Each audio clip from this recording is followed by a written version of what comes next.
গেল বছরের জুলাই আগস্টের গণ অভ্যুত্থান দমাতে গুলি চালানো হয় হাজার হাজার ছাত্র জনতার উপর।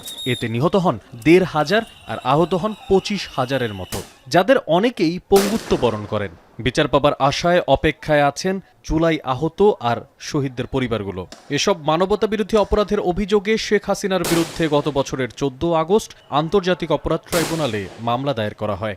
অভিযোগপত্রে শেখ হাসিনাকে দায়ী করা হয় হত্যা, নির্যাতনের হুকুমদাতা হিসেবে।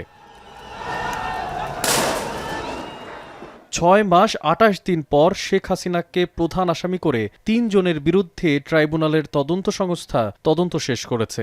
সোমবার আন্তর্জাতিক অপরাধ ট্রাইব্যুনালের চিফ প্রসিকিউটরের কাছে জমা দেওয়া হয় তদন্ত প্রতিবেদন।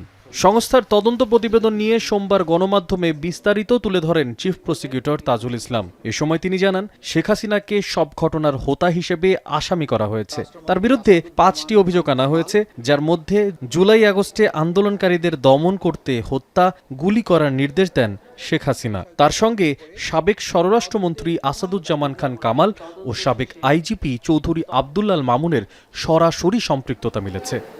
হেলিকপ্টার, ড্রোন, এপিসি সহ মারণাস্ত্র ব্যবহার করে নিরস্ত্র, নিরীহ আন্দোলনকারী যে সিভিলিয়ান পপুলেশন, যারা বাংলাদেশে একটি ন্যায়সঙ্গত অধিকার আদায়ের জন্য শান্তিপূর্ণ আন্দোলনের রত ছিল, তাদেরকে সম্পূর্ণ নিশ্চিহ্ন বা নির্মূল করার জন্য তিনি নির্দেশ দিয়েছিলেন।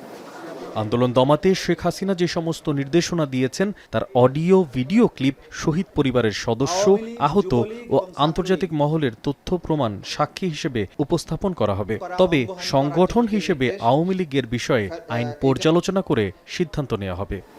চিফ প্রসিকিউটর এই তদন্ত রিপোর্ট এবং তদন্ত রিপোর্টের সাথে সম্পৃক্ত যে সমস্ত দাখিলকৃত দলিলাদি, সাক্ষ্য প্রমাণাদি আছে, এগুলো বিশ্লেষণ করে তিনি ফরমাল চার্জ তৈরি করবেন, অর্থাৎ আনুষ্ঠানিক অভিযোগ তৈরি করে সেটি আদালতের কাছে দাখিল করবেন। চিফ প্রসিকিউটর বলেন, কোনো পক্ষই যাতে বিচার নিয়ে প্রশ্ন তুলতে না পারে সেই লক্ষ্যে বিচার কাজ শেষ করা হবে। মশিউর অনিক, এখন, ঢাকা।